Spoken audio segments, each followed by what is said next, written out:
Hi, I'm Christina Trauthwein. I'm the editor-in-chief of Hotel Business, and I am here right now with Bob Habeeb, and he's the CEO of Maverick Hotels and Restaurants. Welcome. Christina, nice to be here.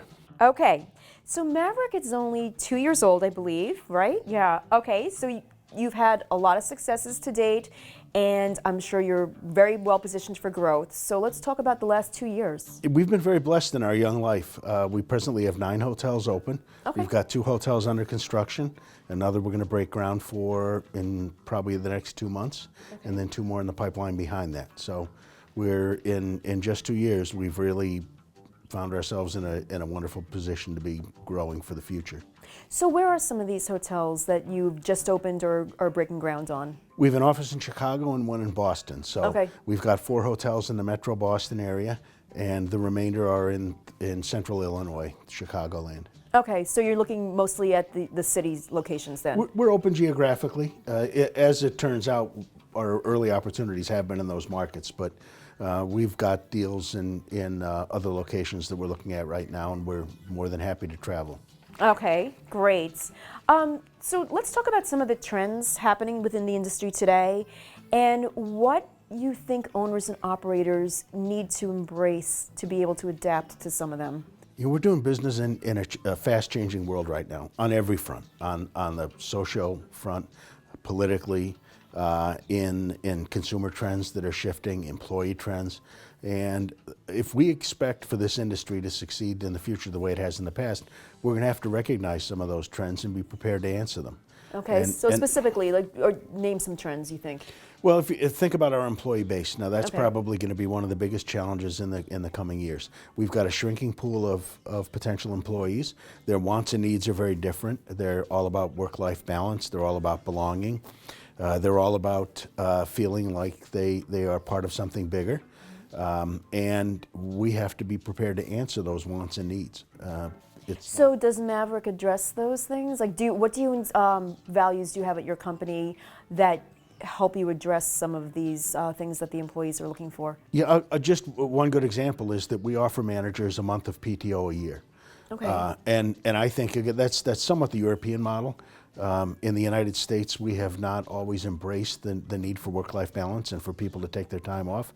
We do. We believe that it's important to a person's psyche to get regular time off, regular intervals, and we make available to all of our management team the chance to actually get some downtime and get away. So as the leader of that, what do you do to create the work-life balance? That's a good question. I think I might be guilty here of not practicing what I preach, because with an upstart company, only 2 years young and so much going on, the work pace has been pretty hectic. Spoken like a true CEO. Yes, I totally get that. Unfortunately, and I think it's more important to make sure that the others are getting rested so the team is fresh. Yes. And when we reach that first plateau and I can step back and rest a little bit, I'll be glad to. Okay, so especially being a 2-year-old company, I'm sure you have a lot of opportunities ahead. You probably also have some challenges. So let's talk about both of those. Let's talk about the opportunities first. Where do you see some opportunities ahead for you? We have found that our particular approach, which is, I think, an owner-friendly, employee-friendly, guest-friendly approach to the management business, has been very well received, and we have had a lot of interest. And as a result, I think that our ability to grow is going to be incredibly powerful. You know, the challenge of that is scaling up. We've had to scale up from 0 hotels 2 years ago to now 9 open hotels, some of which are substantial, significant hotels. And then all of these new projects coming down the pipeline. It's created an environment for us where we're always looking, and we're always trying to find that right person to fit into the organization, because we think differently than a lot of other organizations. We've an entrepreneurial, very creative, kind of decentralized management approach. I noticed part of the name of the company is Hotels and Restaurants. Where does the restaurant portion fit in? We have actually presently, we just opened the world's largest rooftop, according to Guinness World Records, on Navy Pier in Chicago. Okay. And we have a very strong restaurant management team. And we again think that's a trend of the future, that hotels have to be food and beverage forward. Yes. And we definitely have that skill set.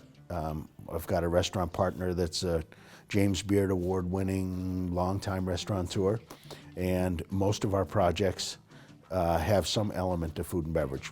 It's the F&B that's really setting apart a lot of the different properties. You know, it's becoming the signature element or the reason that people want to go. So yeah, it is. In our business, everybody fled from food and beverage, 12 Yeah. or 15 years ago. And select service was the coin of the realm, and now people are migrating back because there are these new brands that feature various forms of food and beverage Right. that are very popular, and consumers love them.